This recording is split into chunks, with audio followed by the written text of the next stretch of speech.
Good afternoon, everybody, and welcome to the Cultureword National Black Writers Conference. We're all virtual this year, as you must have noticed. And there in the chat, you can see our housekeeping rules, which are basically be nice to everybody and, don't troll. And my name is Cheryl Martin. I'm the co-artistic director of Common Word. And I'm a Black middle-aged woman with sort of medium brown skin, very round little face, now surrounded by a bunch of short curls. I'm wearing a sort of bright blue, royal blue top. Behind me, you can see a little bit of artwork by a young Ghanaian artist, my teal sofa, and some nice pink and white flowers in a blue and white vase. And I've also got some little multicolored, slightly dangly earrings, which can barely be seen through my hair. But just to welcome you again. And this is a view from Berlin with Divya Ghelani, who is, I'm going to say more about Divya in a minute. But just to say a little bit more about the conference, it's we're having several events. We've already had 2 this morning, and we have a couple more this afternoon. I think one more after this afternoon, and we have several tomorrow. There are workshops, there are all sorts of things. You can see our website in the chat, so you can check out everything else, and you can still buy, tickets. And remember, it's pay what you can, donate, and watch from home. And our conference theme this year is "We Want to Dream." And that's riffing on the, famous Martin Luther King's "I Have a Dream," which was almost 60 years ago now. And we want to dream for writers because Common Word is a 40-year-old national portfolio organization from the Arts Council England. And we have been helping working class writers from all sorts of backgrounds, but especially we're a Black-led NPO, which means we get regular funding. And We Want to Dream grew out of conversations that I had during the pandemic with all sorts of Black artists, that we want to be able to create whatever we want to create without fitting into somebody else's preconceptions or ticking somebody's boxes. So that's what all of our panelists are speaking to this year. And Divya, just to give you a little bit of a background about Divya, she is a writer who holds an MA in creative writing from the University of East Anglia and an MPhil in literary studies from the University of Hong Kong. Somebody gets around. She's published short stories in BareLit, BBC Radio 4, Litro, Manchester's own Comma Press, and more. Her novel in progress has been longlisted and shortlisted for 4 literary awards, and it's still in progress. Divya lives in Berlin, where she leads a BIPOC reading series for the Reader Berlin, and we're going to hear more about that later, and co-hosts a short story club for the UK's leading literary salon, The Word Factory. And Divya is represented by the Good Literary Agency. So welcome, Divya, and thank you for joining us all the way from Berlin. My pleasure. And I think for me, like I said, from your bio, it's really obvious that you've got around. Can you tell us a little bit about sort of where did you start from and how did you end up, living and working in so many different places? Sure, Cheryl. Should I describe myself now? Yes, please. Okay. Yes. So my name's Divya Ghelani. I'm a South Asian woman wearing a yellow shirt with big hooped earrings, and I have curly hair, but today it's straight. And behind me bookshelves and the light from my window. So I think that's me described. So your question was, I get around. Yeah. Where did I begin from? Well, I was born in Gujarat in India, and my family moved to England when I was about 3.5. So I grew up in Leicestershire in England, and I actually didn't get around for a long time. I did my first degree, and then Hong Kong. I went to Hong Kong because I didn't like the job that I was working in, and they, the MPhil, they paid me a stipend, and the idea of going to study literature, English literature, in Hong Kong really interested me, and because I would see I thought it would be an interesting angle, and it certainly really was. I learned to see, the study of English literature through the lens of being in a country that has this colonial relationship with England, and so you're able to see all those nuances, and you see the subject in you.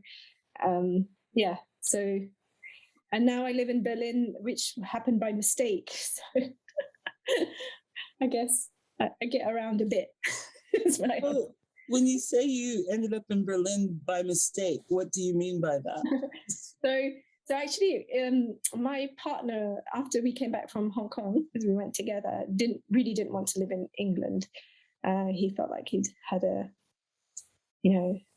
bad experience of racism there, and he felt like it didn't. And he had a good experience in Berlin about 10 years ago, coming here, and so he decided to come to Berlin. I was in the UK, and I went back and forth, and I didn't fall in love with the city immediately, but then I really did, and I really started to understand why so many writers and artists live here, and it certainly feels like the absolute opposite to living in Hong Kong. Okay, can you unpack that a little? When you say, what is it about Berlin that attracts so many artists? Because David, David Bowie. Yeah, David Bowie. I couldn't think of the name. Isn't that ridiculous? David Bowie and loads of other people have lived there. So what is it that you find there?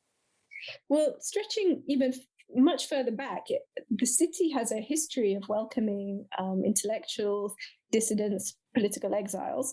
It has a really vibrant artistic scene. I think for me, what I truly felt was special about Berlin was it felt to me like a free space. Financially, it's cheaper, felt to me cheaper than living in England, certainly than Hong Kong. It meant that I could maybe not spend so much time worrying about my next meal, and being able to focus on experimenting with my writing, and deepening my practice as a writer, and being able to go out for a meal and not worry about money is a nice feeling, I think, and not having to worry about things as much. I'm not saying it's like crazy cheap, because it's gotten more expensive, certainly over the past 5 years, but there is a bit more freedom in that. And I think furthermore, the artistic community here, the writing community, the international writing community, is very vibrant and warm and welcoming. And I don't feel any of the sharp-edged, I don't know, like sharp elbow feeling that sometimes, you might get in like New York or sometimes in London. And so I feel like it's a soft space, and it makes me happy. Well, that's a really wonderful description, actually. A soft space that makes you happy.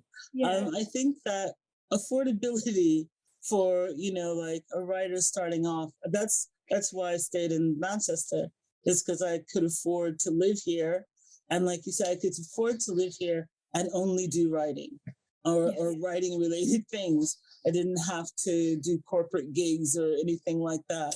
And it means that you get, it's worth its weight in gold to, like you said, to be able to know that you can go out for a meal and it's not a big deal and things like that. I think that Manchester, like you said, Berlin has got more expensive recently. You hear about that, and that there's a bit of pushback around that as well. But in Manchester as well, the Manchester that I moved into over 30 years ago, I'll be honest, it was quite a while back. That Manchester, the easy affordability isn't quite there anymore in Manchester either. So now I live in Salford, because in Salford I can be single and an independent artist and still live on my own. So you said that it was a soft space that made you feel welcome, and can you tell us a little? You said that you created this BIPOC readers group. Can you tell us a little bit about why you did that and what that is? Yeah, absolutely. So for the past 2 years, I've been running a summer reading series where we read women and non-binary people. Their novels mainly is their novels so far, and so it's every 2 weeks, and it's online. It's been on Zoom because of the pandemic, and it's been such a wonderful experience. We read about 8 novels each time, and we discuss them with such excitement and intensity and fun and a certain amount of reverence, and but also, you know, questioning, and many of the people who are part of the series, they're writers themselves. Many are writers of color, and the idea, I think, for me, the reason that I started it, well, there's so many reasons, but you know, one of the reasons I felt was I've done a lot of taken a lot of creative writing courses and stuff, that I felt like my curricular learning did not contain enough contemporary authors of color from a global context, and that my reading and not being able to, and I was reading them, of course, but not being able to discuss them, not being able to have a conversation about their work in the sort of environment that I wanted, which was warm, it was soft, it was welcoming. I just felt like it wasn't there, and I wanted to create it. And actually, it sounds like such a sweet thing to create, but I remember feeling like it felt illicit somehow. It was interesting because I don't know, maybe people when you know they start a conference like this or something, it feels like you're really doing something against the grain. And I faced some, you know, challenges, but it's been really wonderful. It's just been, every session has been a joy. It makes me so happy to see and hear readers' ideas on these contemporary novelists' work. And, you know, we read, you know, some of them have been literary thrillers, some of them have been, you know, very experimental. And yeah, they've been from different parts of the world. And every year I select the reading list, but then we also interrogate my selections. And so we're deconstructing it as we go, and we're talking about other writers along the way. And what's wonderful talking about contemporary novelists is that, you know, they have interviews and online interviews that you can bring into the conversation. So it becomes quite multimedia and very fun and very alive. The conversation is always very alive. I started it during, I think it was the first one started during that summer when the Black Lives Matter protests were happening across the globe. And, you know, we had a Trump, and we had, I mean, it was just a really horrible atmosphere. And the theme of this conference, We Want to Dream, I think really speaks to what I was trying to do, which was, you know, a lot of reading groups were popping up around that time, but it was a lot of anti-racism for white people, you know, that they were expecting, you know, people of color, black people in particular, to educate them about racism. And I found I wanted to stay away from social media. I wanted to read deeply and widely, and really in a way that would help my craft and help my confidence as a writer. And so I set that up, and I think in very embedded ways it will make its way into everyone who has been taken part of it, into their writing. They're all writers. So yeah, you know, we talked about craft, we talked about you know, we just had a very, we talked about craft and ideas in the novel, and you know, sometimes how we might have done it differently. And it's been beautiful. I can't wait for the next one.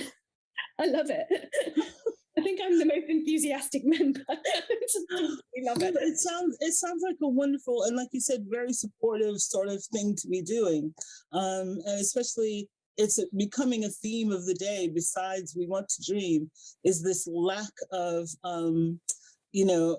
Black and brown and other artists that are in the curricula, especially in the West, or we just had a conversation where Jennifer Nansabula Makumbi, who is wonderful, was talking about decentering the Western gaze, that she doesn't write, that she found it hard at first to find a publisher because her books are not written with the Western gaze in mind. She's African, she's from Uganda, she's writing for people who are African, and it's a different world. And it's not all seen through the prism of Western civilization. Thank you. Yeah, that's really liberating idea. I mean, as soon as she said it, I was like, that's fabulous. And like you're saying, this sort of DIY, correction for what we're taught at university. It's part of what we do here at Common Word. It's part of what a lot of people are doing. You said that you met some challenges around this reading group. What were those challenges? I think they were mainly internal, Cheryl. I think it was Right. like, as you're saying, a DIY undoing of the colonizing forces of the curriculum and the ways in which I had been taught to revere certain writers' texts without questioning them. I'm actually working on an article for Wasafiri about the reading series, and I remember actually, it was around that atmosphere of that, around the time of Trump and the Black Lives Matter protests that it actually began, but I'd been planning it a year before. But I had been reading Orlando by Virginia Woolf, and just the opening pages, in the context of everything that was happening around us as a brown person, it made me feel I did not want to. I dropped the book. I did not want to read it at all. I felt like it hurt. It actually just hurt, and I just thought, I'm not doing this, and it just a letting go, and it was about a move, and the letting go was about an active moving in another direction, in a direction that was more helpful to me as a writer and as a person. And so reading contemporary fiction where, you're not there to you're not reading in ways that explain away racism or gloss over it, where you're taught to just gloss over it because this is a revered writer. You're not doing that. And all that's gone, and you're able to engage with the issues of the day, as important as any other book from any other era, and without feeling, hurt. And I think it's a much more healthy, joyful, creative way. No, I love joy is turning out to be a theme of the day as well. And it's sort of when you do reconnect with your own culture and the way that you want to, experience culture, it does bring a certain joy. And it's lovely to hear you talk about that. It's lovely to hear you talk about the group. I adore it. And I want to say we read Jennifer Mukumbi's The First Woman, and we absolutely adored it, and understand very much when she's talking about decentering of the Western narrative. And she's also talking about decentering this kind of linear storying that Western literature bestows upon all of us, as if we're meant to just do that. And I remember one of the readers describing Jennifer Mukumbi's novel as many-hearted, because it's a novel that has multiple centers, The First Woman, and it's just incredible to discuss that. And I think, I was so excited to hear that she was on. I emailed everyone and said, Jennifer Mukumbi is a panelist. Yeah, when we were talking earlier, you said that you'd been to a Black Writers Conference, a Cultureword National Black Writers Conference before. Can you tell us a little bit more about that early encounter? Yes. Gosh, I was looking back, and I think it was something like 2016, or I don't know when exactly, but probably 2016 sounds around right. Right, I think so. And I remember So I remember meeting really kind and helpful people like Jacob Ross, who then, encouraged me to for a Word Factory apprenticeship, which was really helpful to me going forward. And I remember Jennifer Mukumbi being there, though I didn't know who she was very much. And I remember she hadn't published her first novel yet, and she was, I think, either struggling to find a publisher or working on it. And I remember it being, and just to see that trajectory now is so exciting and enlivening. And I can't remember, I was on a panel about writing one's first novel, which is ridiculous because I think it's been this long and I think I'm just finishing it. But feels like things have come full circle in many ways. No, that's great. And you talking about your own novel. So you said that you've been working on it since around 2016. Do you want to tell us? And it's already won 4 literary awards. How does a novel in progress win awards? And can you tell us a little bit about your journey into the novel and what it's about? Well, you just write it for so long, Cheryl, and then you send it out. No, I'm just joking. So actually, I've written a whole other novel in between this one. It was I had abandoned it actually. I wasn't sure it was going to work. And what's it called? What's the name? The novel is called Night School. Night School. It's about a 17-year-old girl who kills her English teacher. Okay. It's about it's about her being in thrall of what she's taught in English literature, and the novel ends up with her moving towards new creative possibilities. It borrows a bit from thriller. It borrows a bit from I hope it's literary. Obviously, she's a young character, so it's about a teacher-student relationship that becomes dysfunctional, and it's about teaching and learning as well, and what it means to teach and what it means to learn. So it's been in my heart for many years, and I haven't been able to get it right. But though the last draft, I think, is working, and I think I'll be ready to send it to my agent really soon, which is the biggest deal of my life. Yeah. just feeling like it must feel momentous, especially if you've been working on it that long. Yeah, back and forth. I lost faith. The thing is, it broke my heart. I lost faith. I think I was working with an agent who subsequently left the agency, and I think I took that as a reason to maybe think, oh, maybe it's not working at all. And I wrote a whole other novel, which I think is a great idea sometimes if you need a creative break from one of your projects to completely go in another direction. And then I finished a draft of that, and my heart called me back to the first one, and I still have the second one. So okay, I'm in a better position. We'll be looking for 2 novels from you very soon then. Yeah, hopefully the second one won't take so long. And because this is called A View from Berlin, how does being in Berlin, how does that nurture you or hinder you as a writer? For me, it's been quite a nurturing experience because, as I have said, for me, it feels like a very soft space. I think as a British writer in Berlin who's still learning German, that obviously comes. I'm not fluent in German. That comes with its challenges, of course, and it means that I'm not I don't feel completely a fully fledged member of German society in many ways. I'm still voting in the UK. I'm not rooted here, but I think feeling somehow peripheral or in a bit of a liminal space where is quite quite rich in itself, in and of itself. I think not being like being dislodged from Britain and that rootedness in British culture means that I can, as a writer, view at more of a distance, which has been helpful. And I think, it's a rich, that liminal space that I'm in, I think is rich. And I do understand that it is quite privileged in some ways. And we were talking about that earlier, weren't we, Cheryl? About, the privilege of being able to just, get on Zoom and speak to people and feel isolated. it's not something I take for granted. At the same time, yeah, it's not ideal, but I've certainly found it's been helpful to finishing the book.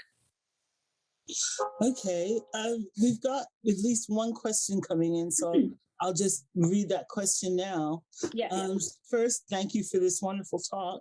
I'd like to ask how Divya would describe the experience of living in Berlin for the Latinx community. I'm very grateful for this event, and they're coming from Buenos Aires. That's amazing. So Yes. For the Latinx community, how I would describe living in Berlin. I mean, is there a Latinx community there? There's not. I don't think there's a huge Latinx community here, and I don't know, unfortunately, about their experiences of living in Berlin. But I think what I wanted to say about Berlin has become more multicultural in the past decade. I moved here about 5 years ago, and even then, it was less cosmopolitan than it is now. And here, it feels very vibrant and cosmopolitan, with people from lots of different backgrounds finding a home here. I think, Cheryl, you said you visited Berlin several times as well, and I think it's one of those cities where people can pass through and feel welcome. You can pass through and stay for a few months, and you'll find a few friends. I think it's that sort of city, so it has that welcoming vibe. Yeah, I mean, what else did I want to say? For communities of color, or for obviously we would could talk a bit about racism in Germany, which I can only speak for myself, but it's as embedded as anywhere else in Europe. And there's a difference here because the Holocaust happened, and the German curriculum is geared towards understanding Nazism and preventing future atrocities in that vein. But it's interesting that this education hasn't made Germany less racist. Wow. Okay. And also, as we know, anti-Semitism seems to be on the rise again. And so, the AfD, which is the far-right party, has grown in power. It has 82 seats in parliament here.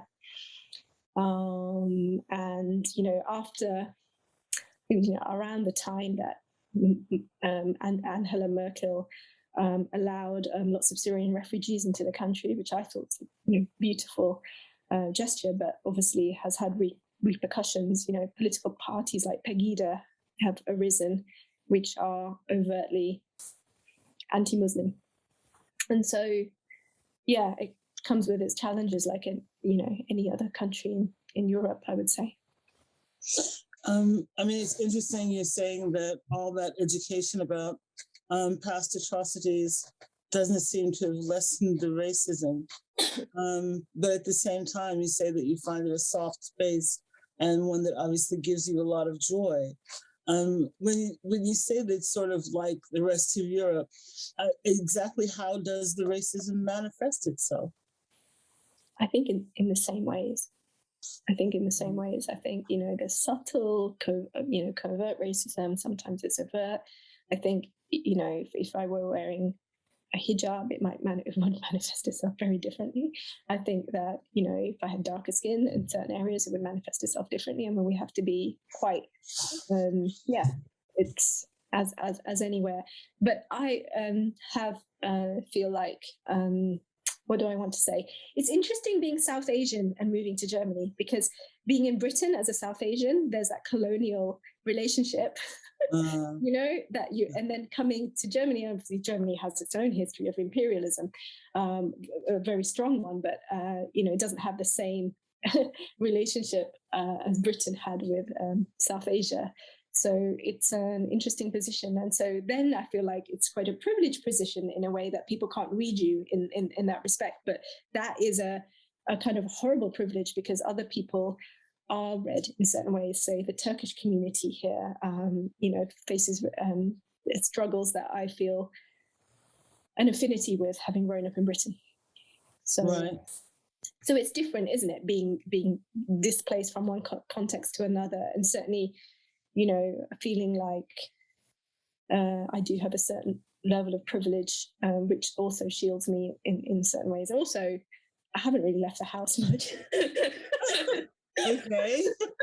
That's sort of weird, but why haven't you left the house much? Well, COVID happened, right? Pandemic. Oh, Didn't yes. hide us all to postcode, and it meant, and I think the pandemic times have been particularly strange. So that has not, racism has played out in very insidious ways during the pandemic. I have not been affected, and Okay. That's all very interesting. There's that whole stranger in a strange land phenomenon. I mean, you can hear from my accent, I was not born in Salford or Manchester. I'm originally from the States.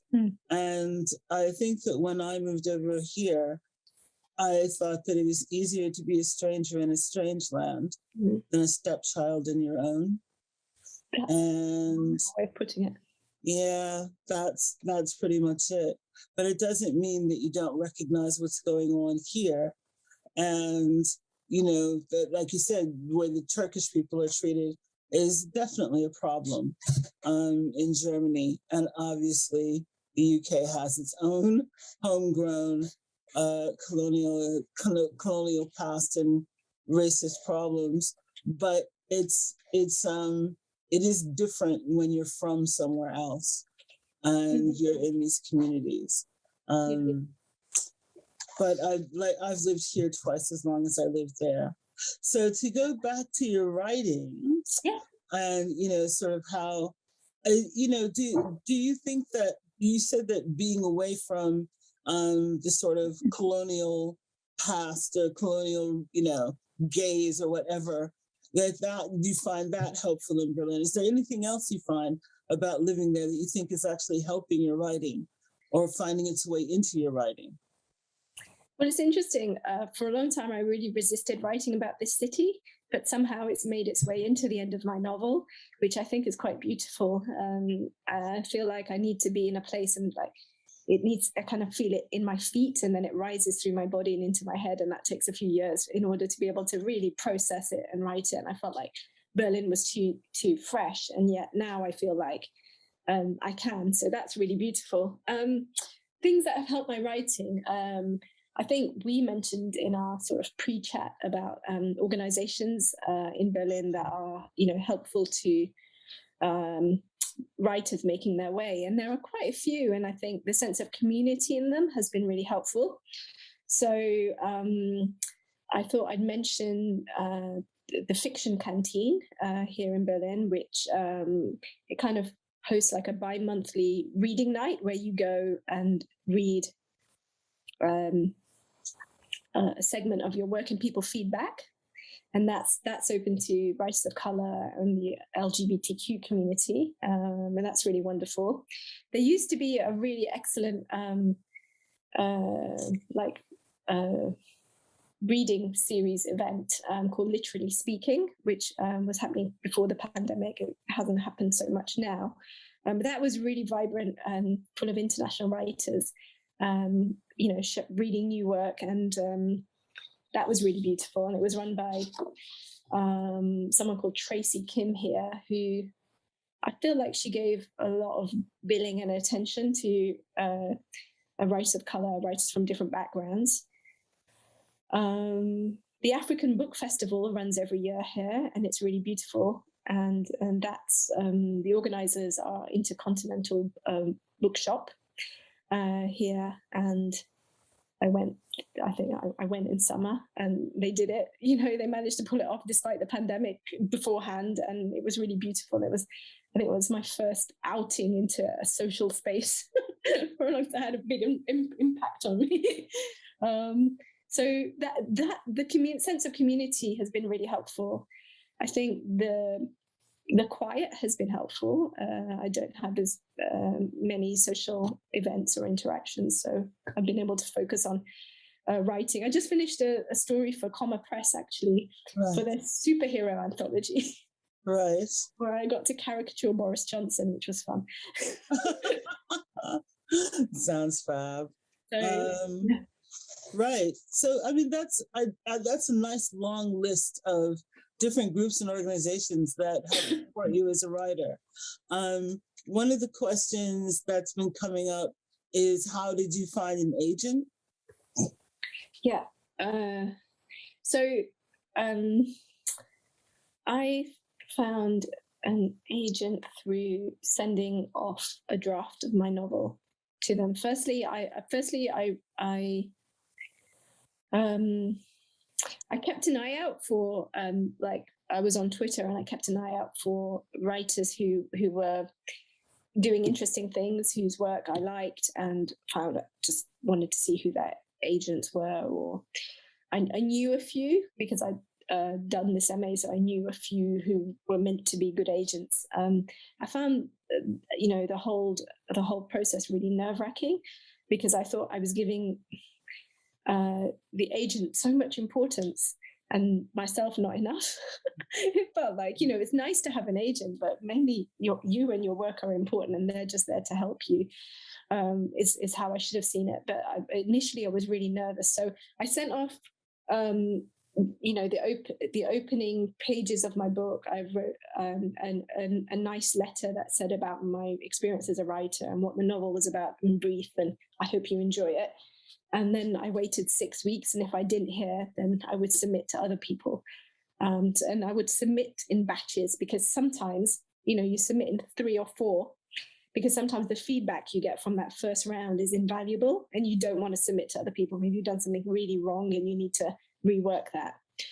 So then, I'm still, and it's all, I really like the Good Lit agency. They champion writers of color. But that being said, I don't know. They haven't read the final draft of the book, so I hope they like it. But if they don't, then I feel like I'm at the stage where I believe in my story enough to be able to take it to other people. And so hopefully, I wish for you all here who are writers to have a level of self-belief in your work, or to be able to get to that stage, hopefully with the help of an agent, and if not, on your own. But I think that perspective, what you're articulating, that you have to believe in your work yourself, and that an agent is actually just there to help you. Yeah. They're not a be all and end all in themselves, and they don't solve everything either. Yeah, it can bring some problems, quite frankly, because if your work is not finished and they're waiting around, then that creates some, it might not be so helpful to you when you're hatching new work to have someone waiting for it. So the other, reading groups, writing groups, what people like Common Word do, what organizations like Common Word do, is really invaluable, because it bridges that gap in between taking that leap. Well, I mean, reading and writing, we have something very similar to your own reading group called Queer Black Book Club, where we look at queer Black, politically Black, meaning, the whole spectrum of the global majority writers, and Identity Workshop, which I originally went to when I first got here 32 years ago, is still going. And that's a Black writers workshop. And we've also got a novelist group, and we're getting ready to have an advanced novelist group. And we've got a group called Trans Rights, which is obviously trans and non-binary people, and something called Notes on a Mic Drop, which we're going to revive at some point when we go back to doing in-person stuff. And that was for queer people from across the board, queer Black. So that we obviously still very much believe in our writers groups and readers groups. There is another question. Have you found a UK or German publisher for your novel? And what's the process you've used for finding a publisher? Not yet. I've just finished the second to last draft before I send it to my agent. And then I really don't know what's going to be happening. It'll be like throwing myself off a cliff. hoping I've Well, got wings. just from your bio, it said that it had already won or been shortlisted for 4 different awards. Doesn't that help you get a publisher somehow? I hope so. But I mean, at the end of the day, they have to like the whole novel, the whole story arc. And so that was just, I think I won those awards, I think, for the opening. Okay. So, you know, that is an interesting thing, isn't it? And I remember thinking, I need to send out this novel now for affirmation, you know, and it's interesting. Like I won those awards, and I was longlisted and shortlisted. I didn't kind of, but I didn't win first prize. But anyway, that didn't help me build self-belief in the way that finishing the story arc did. So there's something innate about that self-belief that externally you can't get, and you can only get when you figure out the story for yourself, get it, feel like it's get going right, getting it checked by a friend, you know, or a reading group, or think, you know, and then hopefully now when I go to my agent, you know, it will be with a level of confidence, and I will find a publisher, and if not, then you know, back to the drawing board. But let's see. I feel like I'm at the stage where I have enough courage to make that leap now. It's been a long journey. Yeah, and courage is, you know, making the leap is what it's all about. And the agent, to answer the question, would approach publishers on my behalf. Right. And they take about a 15% cut, 15 or 20%, I think it is, to deal with all the legality of that side of things. But I'm not there yet. And so. Well, you're on your way. And we've got another question. Could you tell us a little bit more about the international community of writers who live and work in Berlin? How do they support themselves? Do they hold day jobs or are part of residencies or opportunities that support independent writers? I'm asking as an aspiring writer from Calcutta, India. We've got Buenos Aires and Calcutta. That's amazing. In the room. That's exciting in itself, but it's so exciting. Yeah. So most of the writers I know have other jobs, you know, to make a living. So be that the English language writers, they can be doing freelance copywriting work, freelance editing work, and they can be working, if they're American, with organizations in Berlin as well as back home in America.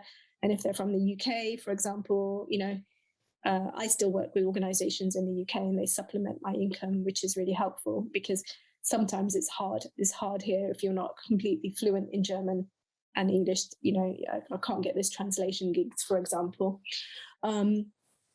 There's lots of startup companies here, and so, you know, you can offer services.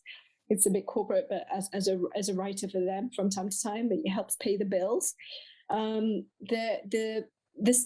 can also apply for stipends, and everyone who's not in academia who's a writer, seems to me like, you know, the stipends here are, you get paid, I think, like there is one stipend from the Berlin Senate where you get paid, I think, you know, 2,000 plus euros a month just to write. It's incredible. My God. Yes, incredible. And they did do some help for writers, a smaller amount for writers because of the pandemic. But they're very competitive. So there are lots of competitive stipends to apply for here like that. A lot of them are for German-speaking writers, though, as well. Okay. Another question.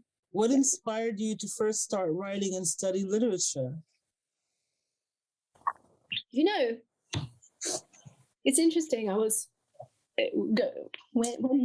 When do you first realize you feel inspired? I think, you know, I was speaking to my husband about it the other day, about how my mum is a really brilliant storyteller. She knows stories from the Mahabharata and the Ramayana off by heart. She told me those, you know, growing up. Did you want to just explain a bit what the Mahabharata is? Yeah, the two great Hindu epics, kind of, and the mythology of India, and I would liken them to, say, Greek myths, for example, if I could make that leap. But she was just a great storyteller of those, and I grew up, with the world enchanted and feeling like stories were part of my heritage. And then with English language, like I grew up bilingual and wasn't allowed to speak English at home. So in order to keep my mother tongue, so I would, read, but I was allowed to read. So I would read books at home in English, and then stories, be they in English or Gujarati, and language more than anything was what really gave me joy and excitement and fun. And I liked always to play with language in whichever language I was working in. And so it was that, I think, that was my initial inspiration. So from when I was very young, like so many of us, I don't think it's a particularly special thing that I'm saying. I just kind of fell in love with playing with language, and I never stopped. And I think there would have been other artistic outlets had I allowed myself, but I think I just stuck with this one. Well, we have a question. Do you write much in Gujarati? No, I don't. My written Gujarati isn't as strong, and so I don't. And actually, one of the things I would really like to do over the next years is to get really good in written Gujarati. I wish I could translate, for example, and I can't, and I don't feel empowered to. And that's such a deep shame. Like, not that I feel ashamed anymore, but I used to. But it's something that now, with a sense of play and pleasure, that I would like to return to. I was actually relearning with my mum during the pandemic, but she was my teacher, but she kept skiving off. She said she was bored. Oh, dear. I need to find another teacher, but then she'd be offended. It's the minefield. Right. Do you think that your love of, other language, that mother tongue and of those different cultural references like the Mahabharata, a different sort of set of myths, has that worked into your writing at all? Yeah, it has. It's interesting. There mainly in my short stories, and some of which aren't published, where I really like to experiment and play. But there is, I have a growing number of unpublished stories at the moment, where mythology is woven into them, and they're very imagistic, and they're very different to, say, I don't know, the sorts of stories you see on the BBC Short Story Prize list. They're somehow, they come from a deeper part of me but that also, then I don't know where to send them. So I guess I'm trying to figure it out. Maybe that's your third book, is going to be a book of short stories. You never know.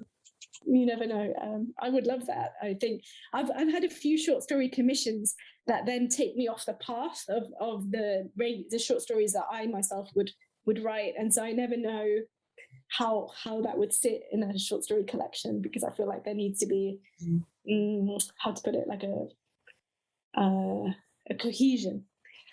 Yeah, let's see. Is there anything else that you'd like to say about being, a diverse writer in Berlin, a writer of color in Berlin, that's different from being here, that you think people might be interested in? And when I say here, I mean the UK. Here is very different for people who are in the audience. For some, it's Buenos Aires. For some, it's Kolkata. But is there anything else you want to say about what's different about being in Berlin as a global majority writer?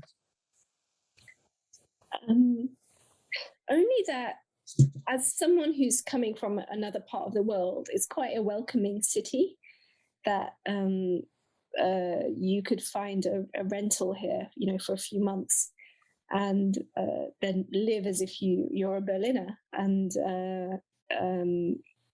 there's a strong, international community of writers here, and a rich vein of things that you can tap into and enjoy.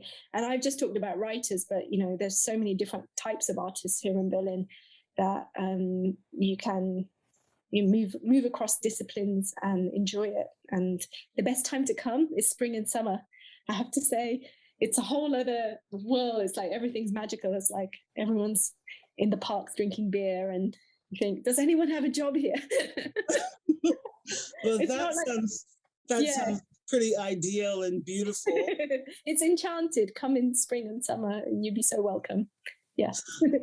Another question from the chat is: have you read Helen? Okay, it's Oyeyemi. I'll spell it out because I'm probably going to mispronounce it. Apologies.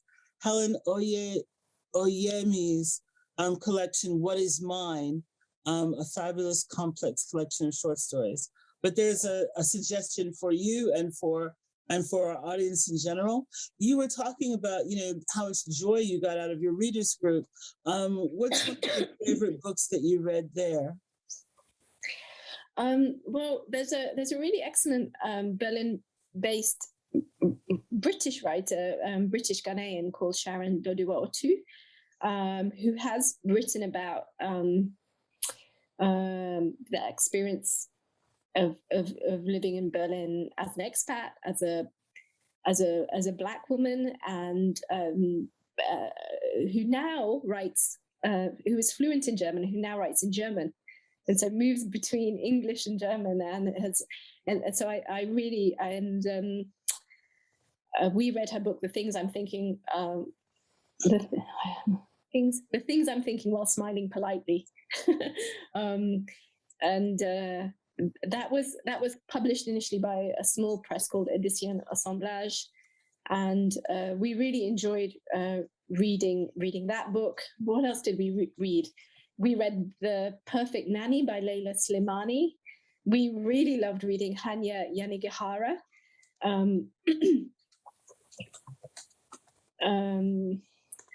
We read, I've got the list somewhere. We've read 16 books so far. Oh, wow. The last one was Leila Lalami, and it was the Other Americans, which was a multi-perspective novel, and that was really fascinating to discuss structurally as well as those issues of race, identity, and criminality in that book. We read Mina Kandasami's When I Hit You, which is a novel set in India about domestic violence, and it's beautifully written. It's incredibly written. We read so many, Cheryl. The list is. I'm trying to type some of those titles into the chat. Yeah. But what I'll probably ask, if you don't mind, is if you could send us a list and totally. I would love a link to your readers group and other links to your own stuff, so that we can follow up with our audience so that they can follow you more. It would be a total joy. Yeah, would it be possible to get that list? Somebody's saying. Yeah. A couple more questions coming up. Can you tell us about, or remind me of, because you may have mentioned it, good writing spaces in Berlin, and how did you find your current space? What is your current space? Sounds like it's your house.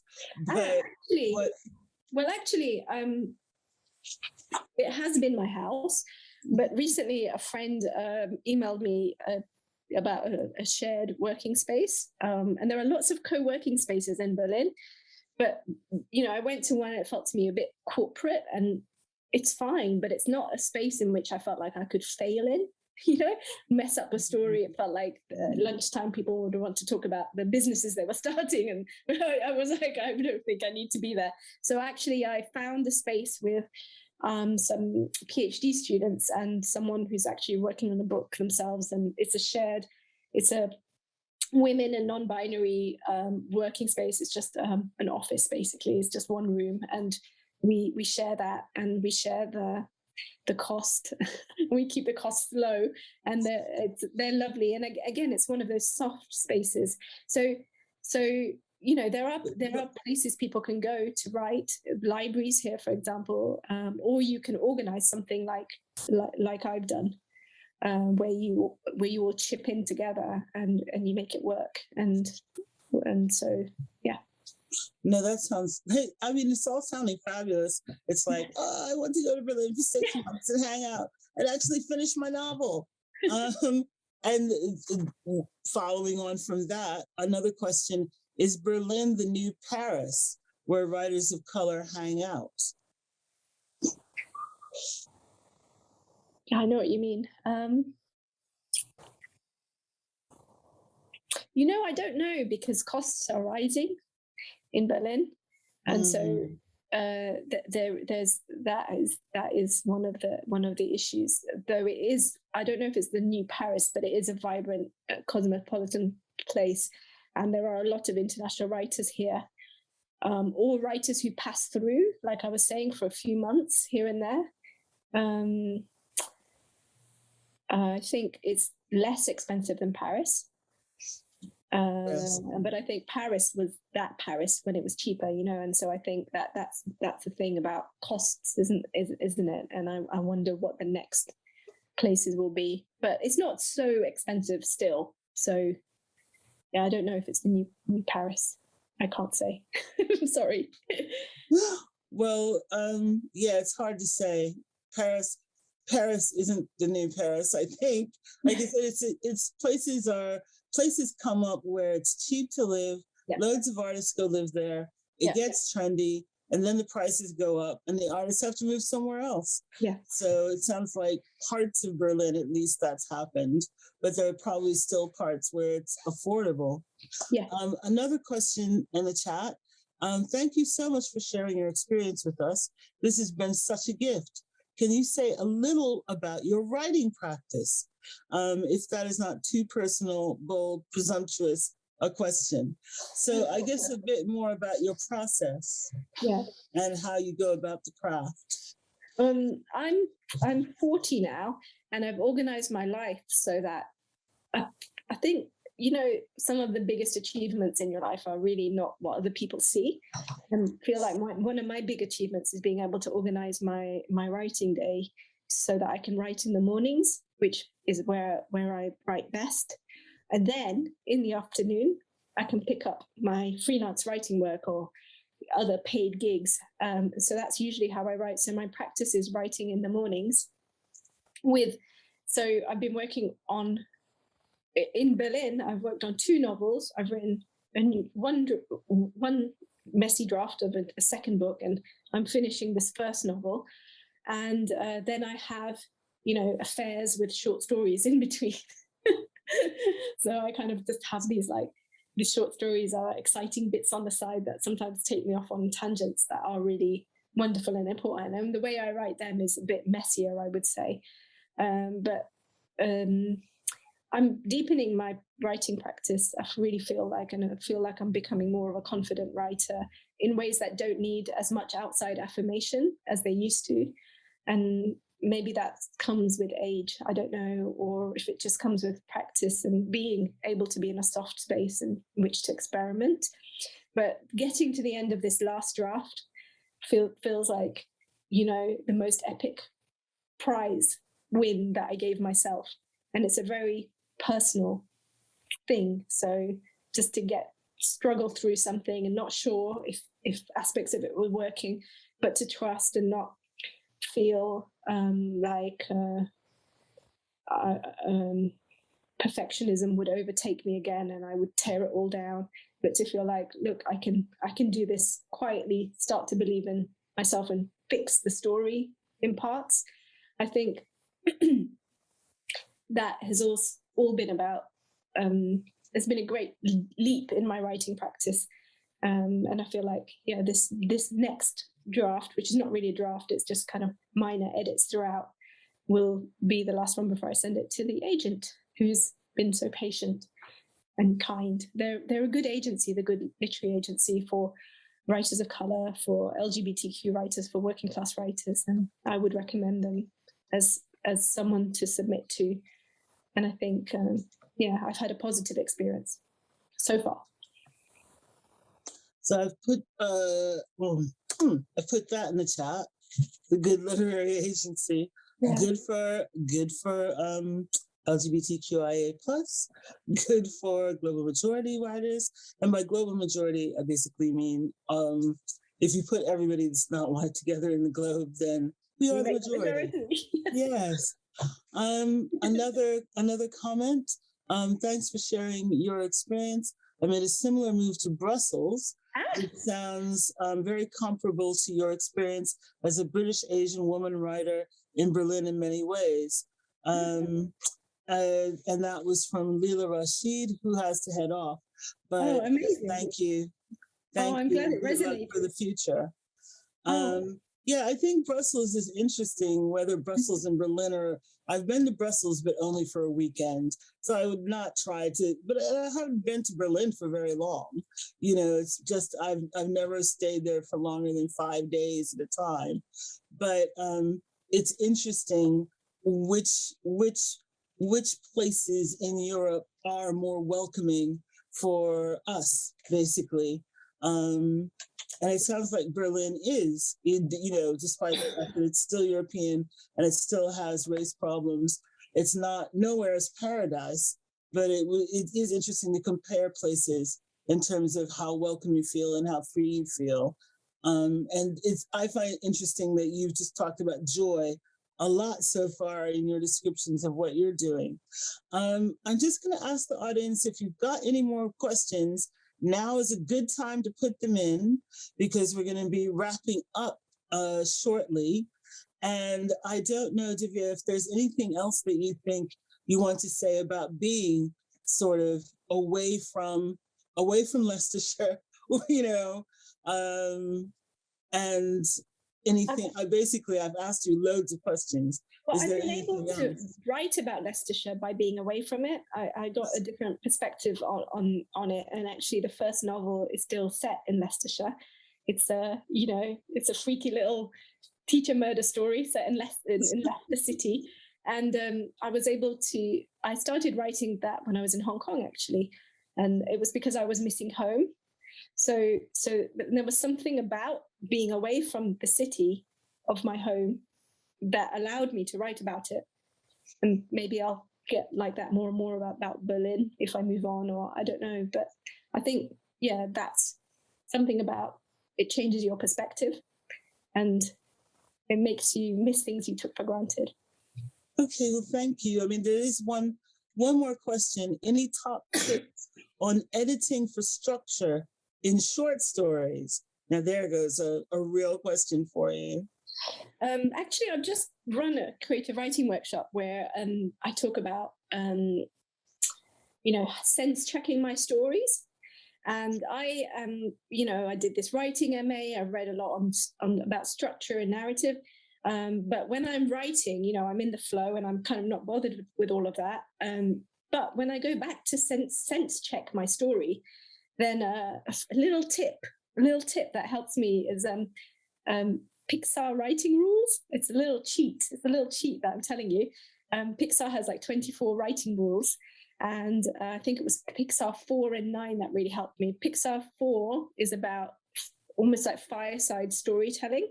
So it's like, tell the story of your story to me. Like tell it. Like just tell it and see if you're missing any of the causal connections and links. And then the other one was about generating ideas. When you're stuck on a story, then maybe try and figure out, instead of trying to ask yourself what would happen next, think what wouldn't happen and make a list of that. And then what you want to happen will probably automatically pop up in your head now that you've kind of loosened that pressure on yourself. So the other thing about short story, there's a really great book on short story writing called Short Circuit. I think it's edited by Vanessa Gebbie, who was my writing mentor for the Word Factory, called Short Circuit. And they have a new edition out. And that has lots of great tips about story structure in short fiction. And the other thing I would say about that is just read contemporary short stories, and as many as possible, and read widely. I think I was thinking of, for my writing workshop, talking about Jenny Zhang's short story collection, Sour Heart, Jhumpa Lahiri's two books of short stories, and Ireneson Okoji's Speak Gigantula, which is fantastic. Okay, I didn't quite get those titles, Yeah, but hopefully Divya will be kind enough to send us a list of all those great ideas and titles. Could it be possible to connect by mail for commentaries? Thanks a lot. And I'm not quite sure who that's from, but I guess what we could do after this is, if you want to get in touch with Divya, if you send us your email, because of safeguarding principles, we can't send hers to you. You can send you can send yours to us, and then we can pass that on to Divya, and then it would be up to her whether she got back to you or not. But we can't send out anybody's email. And I think that there's, and talking about, there's loads of love for you in the chat, which I hope that you'll get a chance to see. Sort of, sorry? Well, that's very kind. Yeah, I mean, it's lots of very nice things. And you can see that there's a poll of those of you in our lovely audience that's just popped up on your screen. If you could just fill that out, it's really fast. It helps us feedback to the Arts Council, who are our main funders. And, thank you to the Arts Council for funding us, but we need to evaluate things, and this helps. And we're going to have a couple of films after this. We had a competition, a short film competition called We Want to Dream, on our theme. And all people have to do is do 2 minutes video and use We Want to Dream at either the beginning or the very end of the film. And the winners for that competition will be announced tomorrow at 6:00 here online, like everything else. And if you go to our conference page, you can find that. But right now, I just want to say thank you to Divya, who was brave enough to come here all on her own from Berlin, and answer question after question after question. As someone says, thank you for your openness. Thank you just for the time that you spent. And it's great to hear about what it's like actually living in Berlin. When I first visited there about 13 years ago, I had fantasies of moving there and didn't have the nerve, and I wish I had, part of me. You better come over for some tea. I can come over for some tea now. I find it hard to move very far from Manchester, which is my adopted city and has all my heart. And from Manchester, this is Common Word, and we're going to now give you, I guess, guys, if you're ready, are you ready to put the films on? Because that's what I'm saying. We're going to drop out now for a while, and if you could enjoy the films. Thank you. Thank you, Cheryl. Thank you all for attending. Thank you. Very wonderful. Thank you.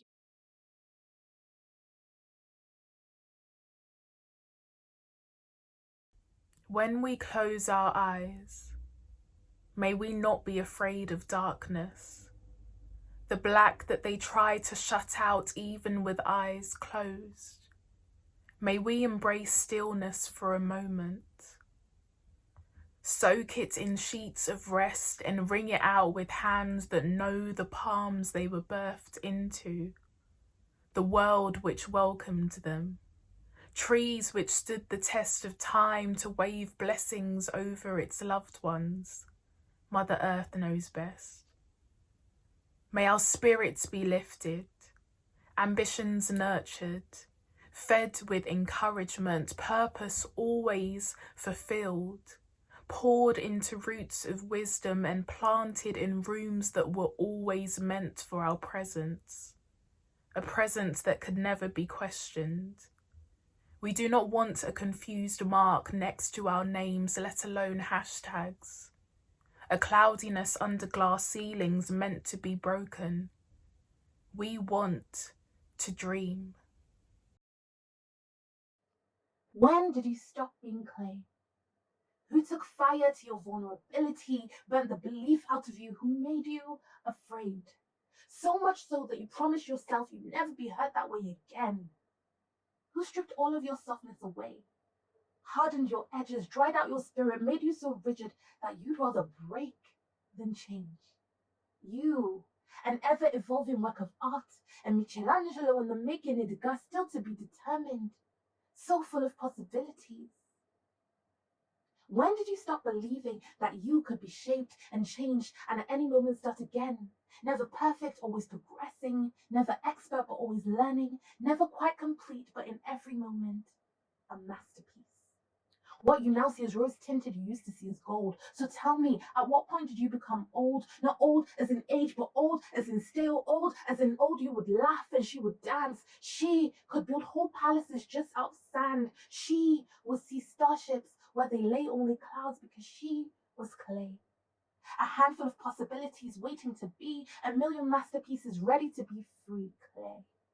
I hope you know it's not too late. Even old clay can be made malleable again. I took the liberty of looking up the instruction step 1. Rehydrate. Immerse yourself in a bucket full of faith. That is to say, you are a living, breathing fairy tale. So let all the possibilities permeate. Step 2, seal. Block out the naysayers. Do yourself a favor, cover yourself in prayer. Step 3, wait. This will take a lot of persistence and a whole lot of patience. But give yourself grace. Go at your own pace. And should they ever seek to make you stale once again, you tell them, please, leave us be. We want to dream.